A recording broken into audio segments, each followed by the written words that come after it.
اعوذ بالله من الشیطان الرجیم. بسم الله الرحمن الرحیم. الحمد لله، الصلاة والسلام على رسول الله وعلى آله وأصحابه، ثم اما بعد. السلام علیکم و رحمت الله و برکاته. برادران و خواهران و دوستداران اعتقاد اهل سنت و الجماعه، اولا به یکایک شما رساندنی هستم که السلام علیکم و رحمت الله و برکاته. و دوما چطوری که یکایک شما شنوندگان محترم با خبر هستید از خصلت‌های خائن از خائن‌ها، دروغگوی از دروغگوی‌ها، فریبگر از فریبگرها، نامرد از نامردها با نام اسکندر ابو محمد تکفیری خوارجی المدنی، که این بدبخت و این ناکام و این زبان بریده و این بیناموس و این ناجوان مرد را چند از خیانت‌های علمیش را بیان کردیم. بجای آنه که این خیانت‌هایش را اثبات بکند یا معذرت خواهی بکند، برعکس باز ردیه داده است و چندین دروغ‌های دیگر در داخل این ردیه است. باز ابن باز را تهمت کرده است زیر آیت فلا و ربک لا یؤمنون، زیر این ابن باز را تهمت زدگی هست. و باز ابن عبدالبر را تهمت زدگی هست. و باز پیامبر صلی الله علیه و سلم را تحقیر کردگی است در داخل این صحبتش. با گفت خودش اکنون از رسول الله صلی الله علیه و سلم مثال آورده خودش را خلاص کرده است از این خطا و غلط و بدبختی هایش که ثبتش را بعدا انشاءالله شما خواهید دید، آوازش را خواهید گوش کرد.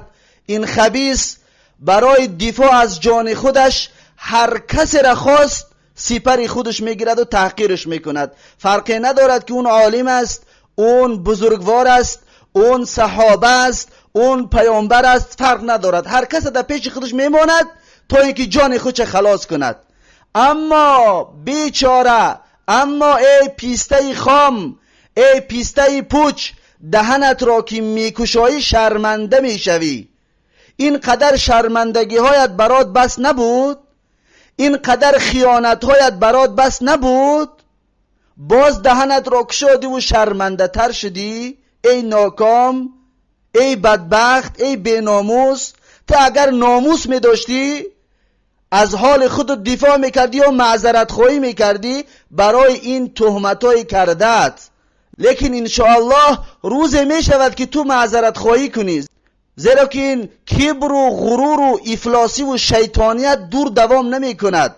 انا همون شاگردانت، انا همون در برات بودگی ها روز تو را مجبور میکنن که از این غلط و خطاهایت بازگردی. اما تو با این کبر و غرورت بر دوام نخواهی بود، ای اسکندر گمراهی با نام دکتری جاهلی بی سواد.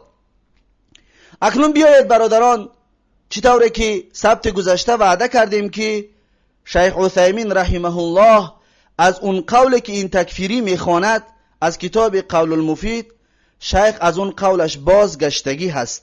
بیایید اولا شیخ رو صحبتش رو گوش میکنیم یک کمی اش را، بعد از اون من سخنانش رو تا با آخر ترجمه میکنم. بعد از ترجمه کردن سبت شیخ رو از اول تا با آخر با زبان عربی میگذارم. کسانی که عربی دان هستید گوش کنید و دقت دید و همچنین نوشتگیش را شما در بالای اکران خواهید دید و گوش کنید کمیش را، فقط برای آنه که ما شروع کنیم ترجمه کردن را. بیایید شیخ عثیمین رحمه الله تعالی را گوش اندازیم. الحمدلله رب العالمین و مصلی و سلم علی نبینا محمد و علی آله و اصحابه ومن تبعهم بإحسان إلى يوم الدين. أما بعد، ففي هذا اليوم الثلاثاء 22 من شهر ربيع الأول عام 20 و400 وألف استمعت إلى شريط مسجل باسم أخينا أبي الحسن في مأرب ابتدأه بالسلام عليه، فأقول عليك السلام ورحمة الله وبركاته. خب این بود سخنان شیخ، الله رحمت و مغفرتش بکند. پس اینجا را شیخ برای ما و شما خواندن. ببینید برادران، شیخ بعد از سوال را پیشنهاد کردن گفتن الحمدلله رب العالمین و اصلی و اسلم علی نبینا محمد و علی آله و اصحابه و من تبعهم باحسان الى یوم الدین، اما بعد. یعنی خطبه حاجتشون را شیخ گفتند و پس از این شروع کردن به جوابدهی یا به صحبت کردن. ببینید شیخ میگوید ففی هذا اليوم، دقت برادران، ففي هذا اليوم الثلاثاء 22 من شهر ربيع الأول عام 20 و 400 و 1000. شیخ میگوید پس در این روزی سه شنبه، ببینید شیخ میگوید در این روزی سه شنبه 22 22 از ماه ربیع الاول سال 1420. این 1420 است. شیخ از قولش بازگشته ایستاده است. بیایید اکنون اینجا احتیاج داریم به کتابی که ثبت گذشته برای شما تقدیم کرده بودیم. این کتابی چی بود؟ قول المفید. ببینید این کتاب قول المفید است از شیخ عثیمین. این را میبینیم این را شیخ کی نوشتگی است. بیایید ببینید. خب این را 1417 نوشتگی هستند برای شیخ پیشکش کردن، زیرا که این را گفتیم از درس‌های آوازیش گرفتگی هستند. 1417. اکنون اینجا چند است؟ اینجا 1420. ببینید 1420 یعنی چند سال بعد؟ 3 سال بعد. 3 سال بعد شیخ از قولش گشت. از کدام قول؟ شیخ از کدام قولش گشتگی است؟ بیایید قول شیخ را یک بار میبینیم. ببینید اینجا قول شیخ است.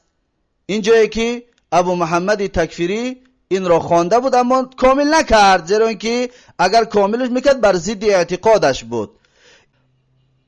اینجا را ابو محمد تکفیری خواند اما نه تا با آخرش، لیکن شیخ از این قولش بازگشتگی هست. شیخ از این قولش بازگشتگی هست.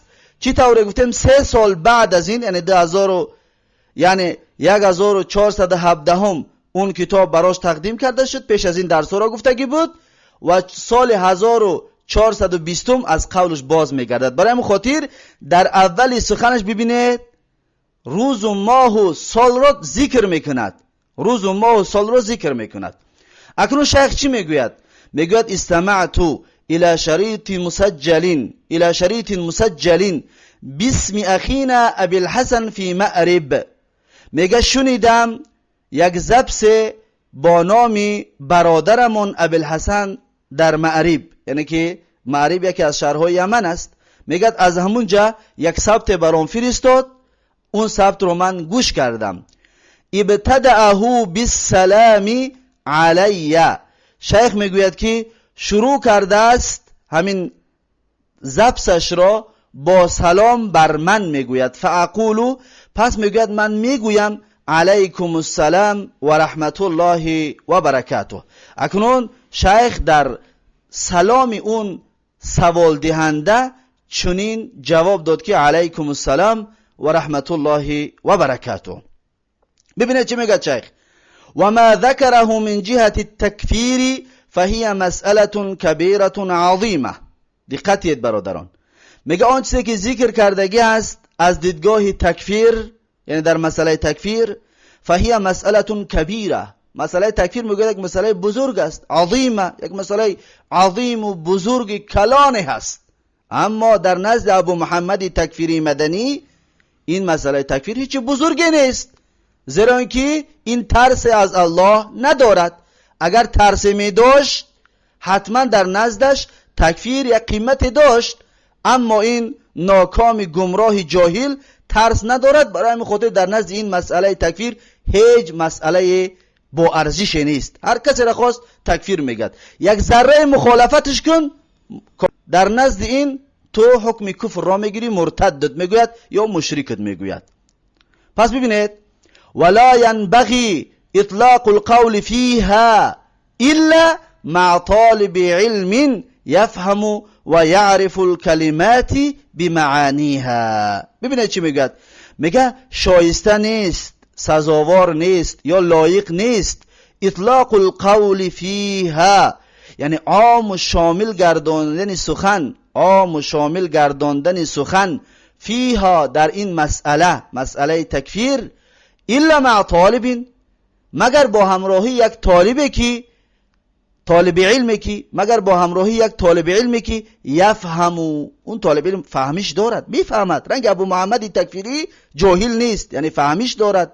و یعرف الکلمات، و همچنین کلمه ها را میداند.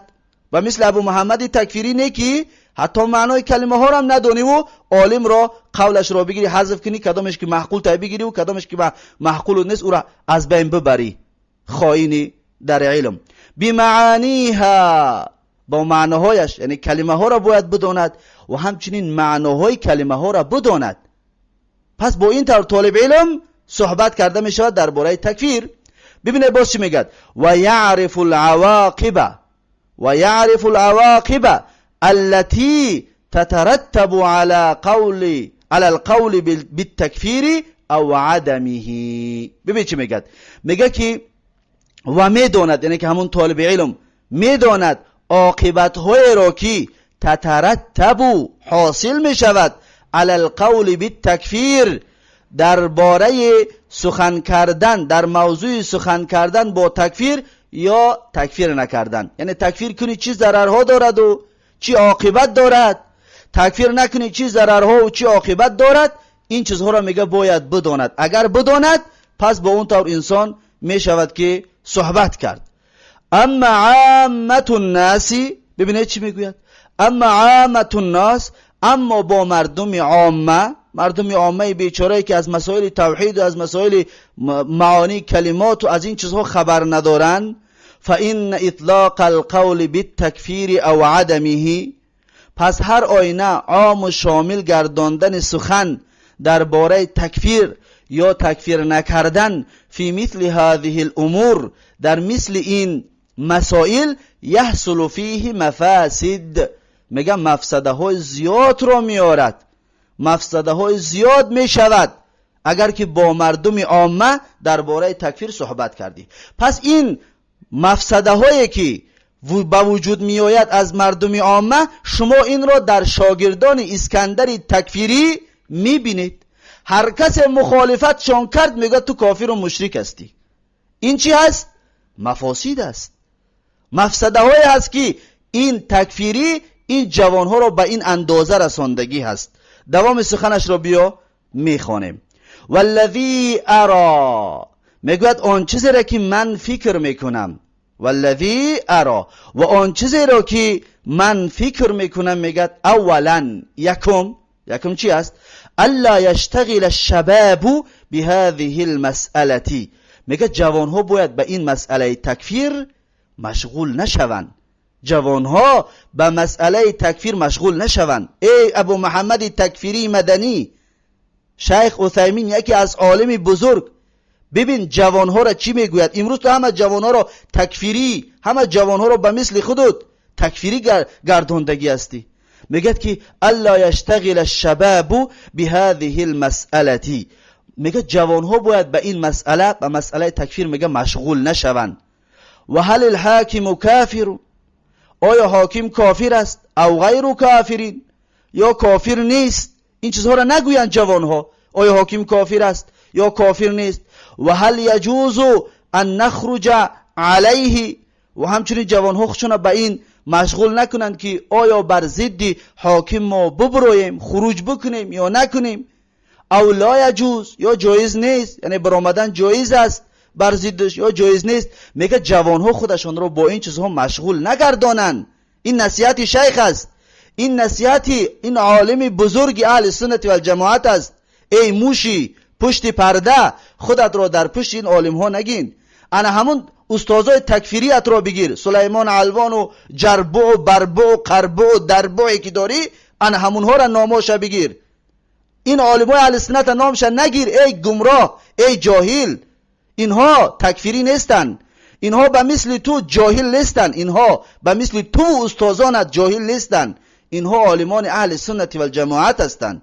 در دوامش ببینید چی میگوید، علی الشبابی، پس میگوید جوانها باید لازم بگیرن، یا علی الشبابی، پس بر جوانها، ان یهتموا بعباداتهم، میگه جوانها باید با دقت باشند در عبادتهایشان، اهمیت بتیان عبادتهایشان را، التي اوجبها الله علیهم، همون عبادتهایی که الله سبحانه و تعالی بر بالای این جوانها واجب گرداندگی هست. انا همون عبادتها را میگه باید جوانها دقت بتیان، اهمیت بتیان. او ندبهم الیها، یا انا همون عبادتهایی را که الله تبارک و تعالی فرا خواندگی است، طلب کردگی هست، یا مستحب گرداندگی هست برای بندگان. او ندبهم یعنی فرا خواندگی است الله بندگان را، الیها، بسوی انا همون عبادت ها.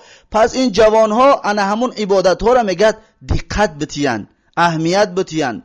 و ان یترکو ما نهاهم الله عنه کراهتا او تحریما. ببینید چی میگوید، و ان یترکو میگد و باید ترک بکنن جوان ها ما نهاهم الله عنه، هر آن چیزی را که الله اینها را باز داشتگی است، از همون چیزها، از چیزهایی که الله باز تان که داشت میگوید از اون شما دور باشید، ترکش کنید. کراهتا او تحریما، از روی کراهت باشد یا از روی تحریم، یعنی چیزهای مکروه را ترک بکنید، با چیزهای مکروه دست نزنید. و تحریما، چیزهای حرام را دست نزنید، از چیزهای حرام دور باشید.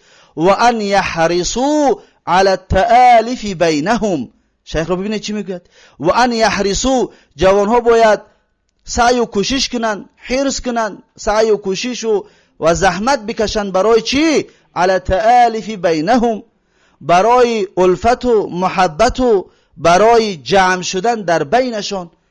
جوانها باید با یکدیگر یعنی الفت و جمع بشوند. و الاتفاق، جوانها باید با یکدیگر جمع بشوند، اتفاق شوند. و ان یعلموا ان الخلاف في مسائل الدین والعلم قد جرى في عهد الصحابه رضی الله عنهم. و ان یعلموا، میگه جوانها باید بدانند که ان الخلاف في مسائل الدین، یعنی خلاف در مسئله های دینی، والعلم، و خلاف در مسئله های علمی، قد جرى في عهد الصحابه، یعنی که در حقیقت جاری شدگی هست در عهد صحابه، گذشتگی هست در عهد صحابه، یعنی در عهد صحابه همینطور خلافا بود، رضی الله عنهم، الله از همه اینها، از همه صحابگان راضی بود. ولکنه لم یؤدی الى الفرقه، لیکن میگه این خلاف ها، میگه اینها را لم یؤدی، اینها را نکشانیده است الى الفرقه، به جدایی. یعنی در بین صحابه بعض خلافا بود، این خلافاشون میگه صحابه را به جدایی بین یکدیگر نکشانید. و انما القلوب واحدتون، و دلهاشون یک بود، و المنهج واحد، و طریق و منهجشون یک بود. این هست قول شیخ. بیا دوامش رو میخونیم. اما فيما يتعلق بالحكم بغير ما انزل الله، شیخ رو ببینید چی میگوید، اما میگد اما فيما يتعلق، اما در موضوع آن چیزی که تعلق دارد به حکم به غیر ما انزل الله حکم کردن، فهو كما في الكتاب العزيز، پس این میگه چطوری که در قرآن عزیز، در قرآن هست، ينقسم الى 3 اقسام، این حکم به غیر ما انزل الله میگه چطوری که در قرآن آمده است که به 3 قسم تقسیم می شود. کفر، یکم کفر است، و ظلم، دوم ظلم است، و فسق، سوم فسق است. اما این تکفیری های زمان به مثل ابو محمد مدنی و هم مسلکان و هم سنگرانش این قول ها را حتی نمیخواهند بفهمند، زیرا که قصد اینها خون جوان ها را ریزاندن، از بین بردن جوان ها هست و بس. ببینید شیخ میگوید که حکم به غیر ما انزل الله به 3 قسم تقسیم می شود، چطوری که در قرآن تقسیم شدگی است. یکم کفر است، دوم ظلم است، سوم چی است؟ فسق است. به دوامش رو میخونیم. على حسب الاسباب التي بني عليها هذا الحكم. على حسب الاسباب یعنی با موافق سبب هایی که التي على حسب الاسباب التي یعنی با موافق سبب هایی که بني عليها هذا الحكم، یعنی ساخته شدگی هست، بنا شدگی هست، علیها بر آن همین اسباب، هذا الحكم آن همین حکم بنا ساخته شدگی است، یا بنا کرده شدگی است یا ساخته شدگی است. یعنی که هر انسان نگاه کرده موافق به اعتقادش و موافق به رویشش و موافق به آن حکم گذاشتهش حکم کرده می شود، یا کفر یا ظلم یا فسق. این قولی شیخ ابن عثیمین رحمه الله است. فاذا كان الرجل يحكم بغير ما انزل الله تبعا لهواه مع علمه بأن الحق فيما قضى الله به. ببینید شیخ چی میگوید؟ فاذا كان الرجل، پس هرگاه اگر یک مردی باشد که يحكم بغير ما انزل الله، حکم بغیر ما انزل الله میکند، حکم بغیر ما انزل الله میکند، تبعا لهواه، این از روی تبعیت، از روی پیروی هوا و هوسش رو پیروی کرده حکمی بغیر ما انزل الله میکند. مع علمه، با وجود علمش، یعنی علم دارد که بأن الحق فيما قضى الله به، علم دارد که حق همان چیزی است که الله حکم کردگی است، یعنی حکم الله حق است، لیکن این انسان از پیش خودش میگه حکم میکند.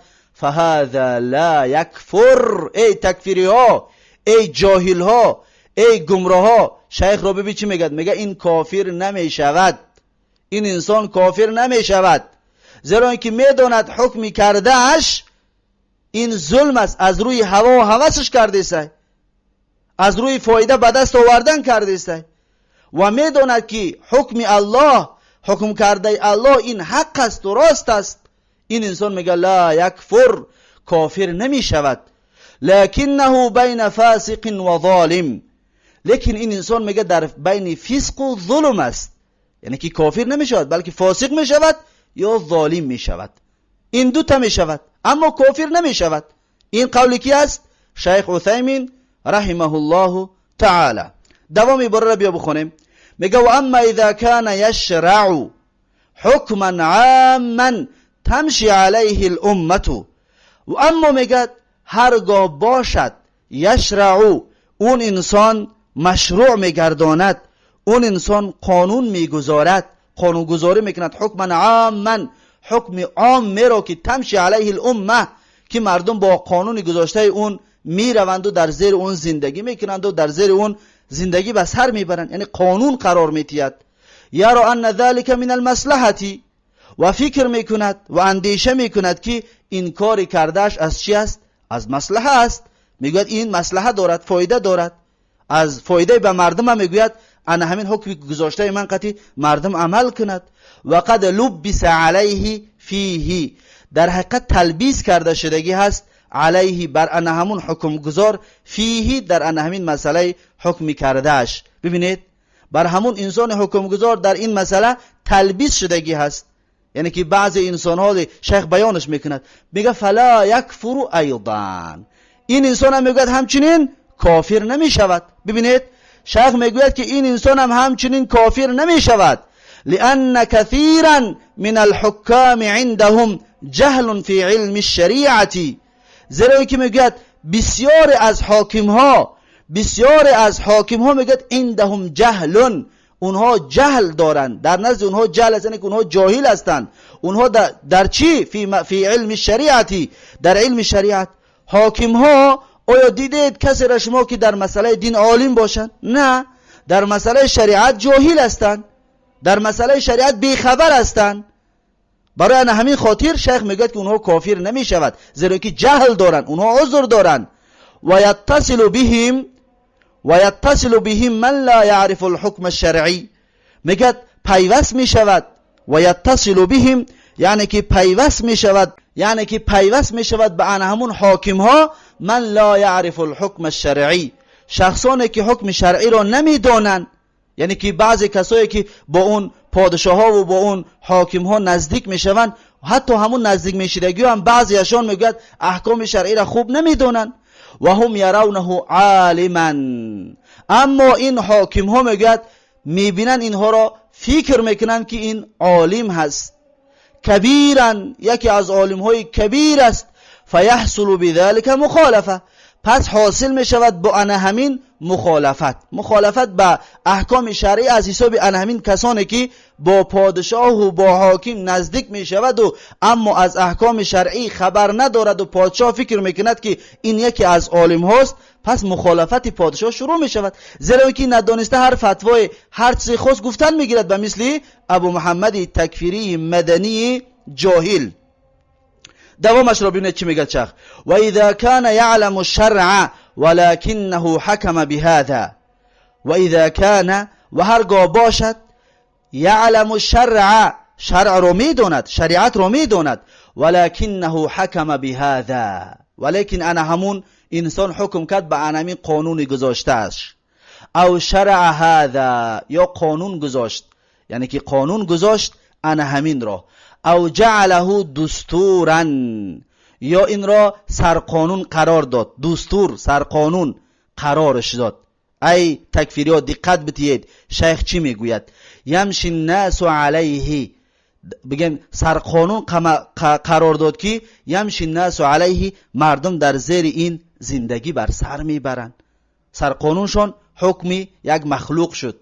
اکنون چیکار میکند؟ یعتقد انه ظالم فی ذلک، اعتقاد میکند که هر آینه همون حاکم در این حکم گذاشتهش ظالم است، ظلم کرده است نفس خودش را و ظلم کرده است مردم را، فی ذلک، در این مسئله.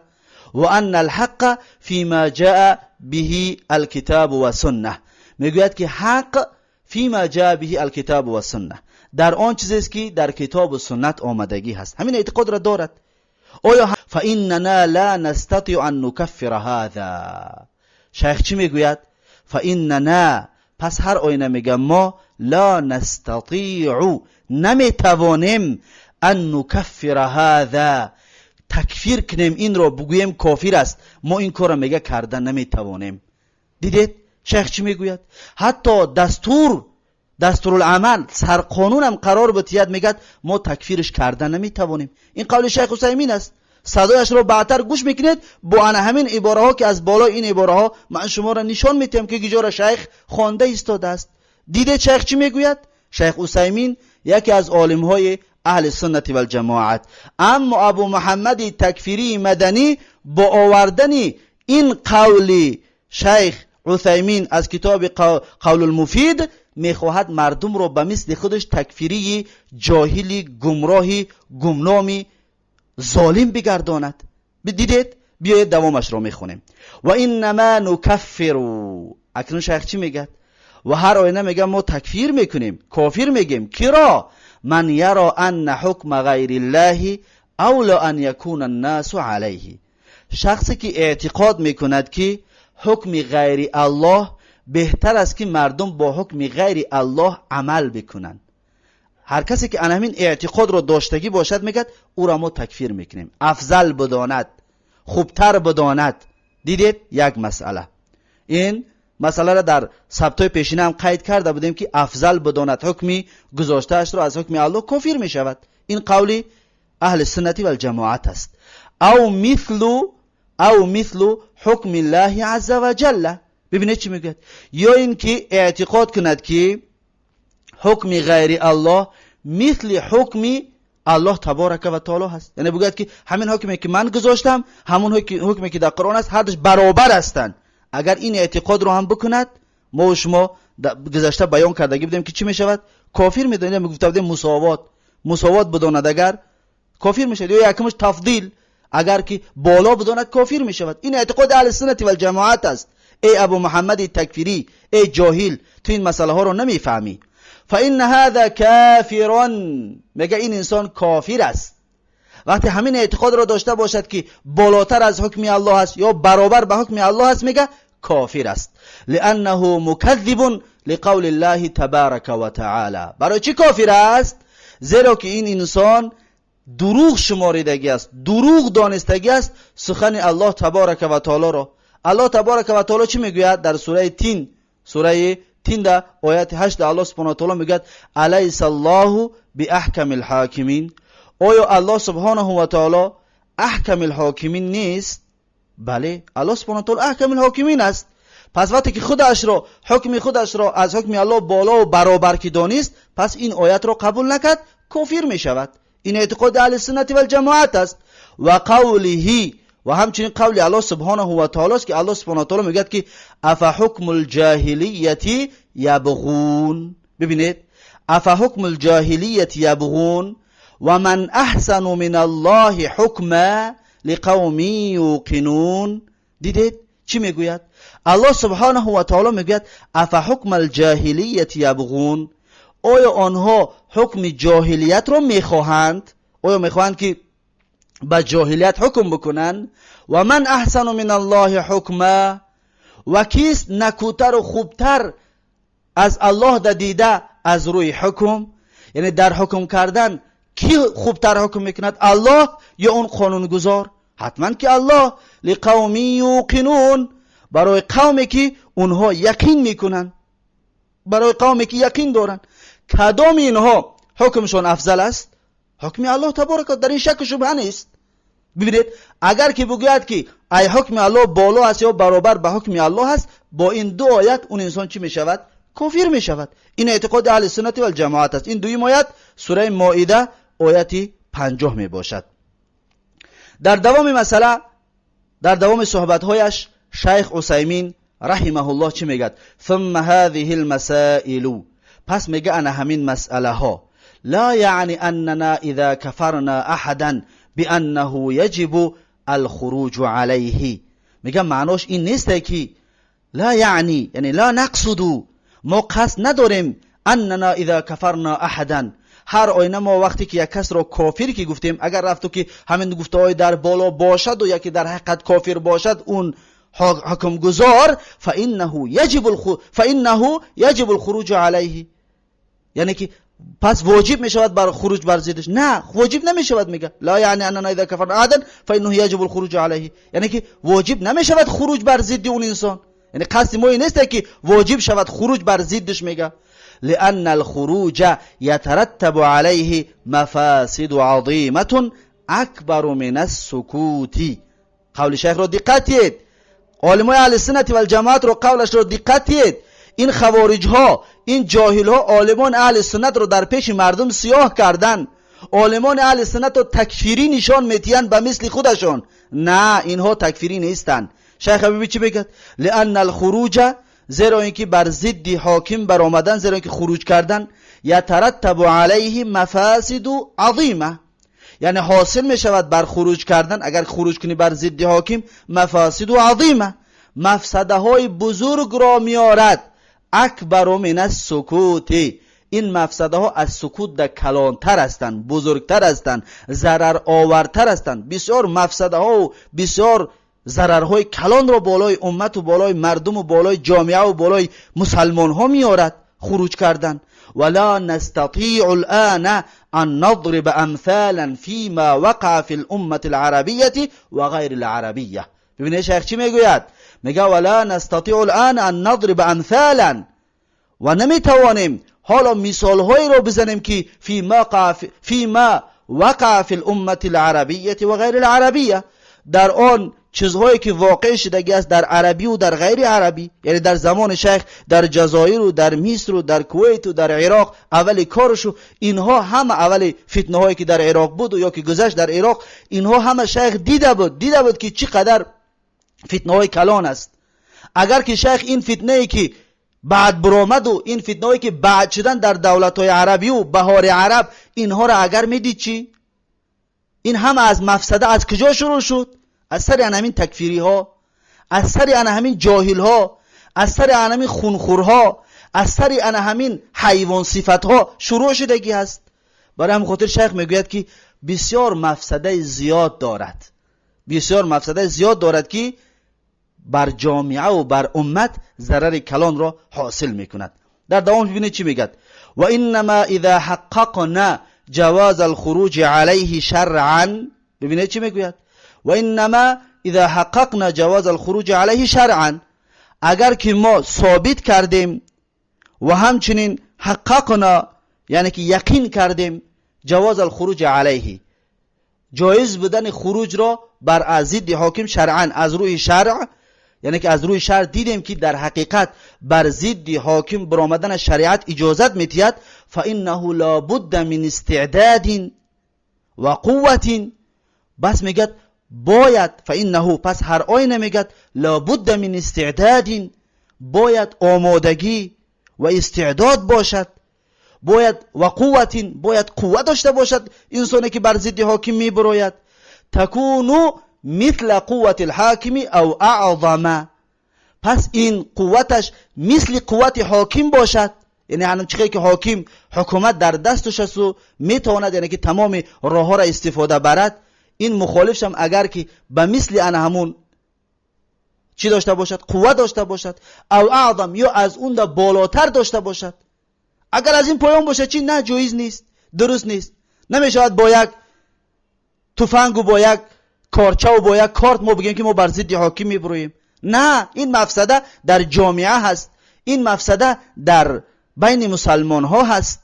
در دوام صحبت شیخ میگه و اما ان یخرج الناس علیه بالسکاکین، اما اگر میگن مردم با کارچه ها را در دست بگیرن بر ضد حاکم بگن میبرویم، و الرماح، نیزه ها را بگیرن، تیاقا و بیل و کدمه را بگیرن بگن ما بر ضد حاکم میبرویم، و معه قنابیل، و همراه یعنی که حاکم چی دارد؟ قنبله ها دارد، میترکاندگی اسباب ها دارد، و دبابات، تانکه و پشکه دارد، و ما اشبه هذا، و هر آنچه که مانند اینها است از اشیای جنگی. حاکم که مثلا با حکومت در دستش است که اون قدر قدرت دارد، قدرت از جنگیدن با مخالفش. فإن هذا من السفه بلا شک، پس میگوید این از احمقی و از کم فهمی است بدون شک. کسی بگه انا میخوام با کارچه و با تیاق و با بیل و لپاتکه بر ضد حاکم میبرویم، پس این میگه از احمقیش است، این از جاهلیش است، این از کم فهمیش است بلا شک. در این میگه یگان شک نیست، در این شک نیست که دلالت به احمقیش میکند، به مثل ابو محمد تکفیری مدنی گمراه جاهل. و هو مخالف للشرع، با بالای این احمقیش نشان دادن این کار میگه مخالف شرع است. این کار مخالف چی است؟ مخالف شرع است. شرع این رو اجازت نمیتید. انتهت الفتوا، انا اکنون فتوای شیخ خلاص شد و فتوای شیخ به آخر رسید. پس این هست فتوای شیخ عثیمین رحمه الله تعالی که از این قول اولش شیخ بازگشتگی است که شیخ در اینجا از چی میگیرد؟ میگوید که اما بالنسبة لمن وضع قوانین تشریعیه مع علمه بحکم الله و بمخالفة هذه القوانین لحکم الله فهذا قد بدل الشریعة بهذه القوانین فهو کافر. در انا همینجا گفت که یعنی که انا همین کاری کردگیش لازم میارد یا خلاصهش همین میشود که گویا که این انسان، این حاکم با انا همین کاری کردگیش تبدیل داد یا حلال دانست حکم کرده اش را. در اینجا شیخ انا همین گپ گفتگی بود، از این قول شیخ گشت و این فتوا را برآورد. ببینید در اینجا گفت که نه، این طور نیست، بلکه اون چیزی که حالا ذکر کردیم این می باشد. این تاریخی ذکر کردن فتوا هست، یعنی که روز سهشنبه 22 ماه ربیع الاول سال 1420، چی طوری که اون کتاب را گفتیم 3 سال پیش این نوشتگی بودن، اما در شاید 4-5 سال پیش بود، اما نوشتنش 3 سال پیش این قول بود. شیخ عثیمین از قولش گشتگی هست. پس برادران عزیز و مهربان، این تکفیری ها، این جاهل ها، این خائنان دین و خائنان علم و خائنان قول و سخن عالم ها، اینها همیشه شما را انا همین طور فریب میکنن، اینها همیشه شما را انا همین طور به دروغ و نیرنگ میخواهند که شما هم به مثل اینها یکی از خونخورها، یکی از طایفه گمراه و یکی از کلاب نار گردید، سگان دوزخ گردید. قصد اینها انا همین است. الله سبحانه و تعالی اینها را زودتر آشکار بکند، چی طوری که یکی از اینها را ما و شما چند خیانت ها و چند بدبختی هایش را آشکار کردیم و الله سبحانه و تعالی اهل سنت و الجماعت را عزت و شرف بفرماید. آمین آمین یا رب العالمین. بارک الله فیکم و جزاکم الله خیرا. اکنون برادران عزیز و مهربان، حالا سخن شیخ عثیمین رحمه الله تعالی را تا به آخر گوش کنید. در بالای اکران من کجا را خوانده ایستاده است برای شما نشان میدیم. شما فقط با دقت باشید که شیخ چی گفته ایستاده است و چی خوانده است. هر چیزی که حالا خواندم، هر چیزی که حالا ترجمه کردم، قول شیخ عثیمین رحمه الله تعالی بود که از قول و از فتوای اولش بازگشت. این هست امانت علمداری. اما این خائن اسکندر این امانت ها را نمیداند، زیرا اینکه این خائن ترس از الله در دلش ندارد و کبری که در دل این خبیث است اگر که آشکار کرده میشد، اگر برآورده میشد یا یک چیزی بوگین میشد که بیرونش میکردن، دنیا را کبری این خبیث بو میگیرند که دیگر دنیا از این بو خلاص شده نمیتوانست. زیرا که یکی از بزرگترین کبردارها، یکی از بزرگترین پیروان ابلیس این ابو محمدی تکفیری مدنی است که استاد و پیشوای این و درس دهنده و راهنمایی کننده این یکی از ابلیسان می باشد، چی از جنس انسان باشد چی از غیر جنس انسان. بارک الله فیکم و جزاکم الله خیرا. و صحبت شیخ را تا آخر گوش کنید و تا صحبت آینده یک و یک شما را به الله تبارک و تعالی میسپارم. اکنون بشناسید خائنان را، بشناسید دروغگوی ها را، بشناسید شیطان ها را. سلام علیکم و رحمت الله و برکاته. الحمد لله رب العالمين وأصلي وأسلم على نبينا محمد وعلى آله وأصحابه ومن تبعهم بإحسان إلى يوم الدين. أما بعد، ففي هذا اليوم الثلاثاء 22 من شهر ربيع الأول عام 20 و400 وألف استمعت إلى شريط مسجل باسم أخينا أبي الحسن في مأرب، ابتدأه بالسلام عليه فأقول عليك السلام ورحمة الله وبركاته. وما ذكره من جهة التكفير فهي مسألة كبيرة عظيمة، ولا ينبغي إطلاق القول فيها إلا مع طالب علم يفهم ويعرف الكلمات بمعانيها ويعرف العواقب التي تترتب على القول بالتكفير أو عدمه. أما عامة الناس فإن إطلاق القول بالتكفير أو عدمه في مثل هذه الأمور يحصل فيه مفاسد. والذي أرى أولا أن لا يشتغل الشباب بهذه المسألة، وهل الحاكم كافر أو غير كافر، وهل يجوز أن نخرج عليه أو لا يجوز. على الشباب أن يهتموا بعباداتهم التي أوجبها الله عليهم أو ندبهم إليها، وأن يتركوا ما نهاهم الله عنه كراهة أو تحريما، وأن يحرصوا على التآلف بينهم والاتفاق، وأن يعلموا أن الخلاف في مسائل الدين والعلم قد جرى في عهد الصحابة رضي الله عنهم، ولكنه لم يؤدي إلى الفرقة، وإنما القلوب واحدة والمنهج واحد. أما فيما يتعلق بالحكم بغير ما أنزل الله فهو كما في الكتاب العزيز ينقسم له الأقسام: كفر وظلم وفسق، على حسب الأسباب التي بني عليها هذا الحكم. فإذا كان الرجل يحكم بغير ما أنزل الله تبعا لهواه مع علمه بأن الحق فيما قضى الله به فهذا لا يكفر، لكنه بين فاسق وضال. وأما إذا كان يشرع حكما عاما تمشي عليه الأمة يرى أن ذلك من المصلحة وقد لبس عليه فيه فلا يكفر أيضا، لأن كثير من الحكام عندهم جهل في علم الشريعة ويتصل بهم من لا يعرف الحكم الشرعي وهم يرونه عالما كبيرا، فيحصل بذلك المخالف. وإذا كان يعلم الشر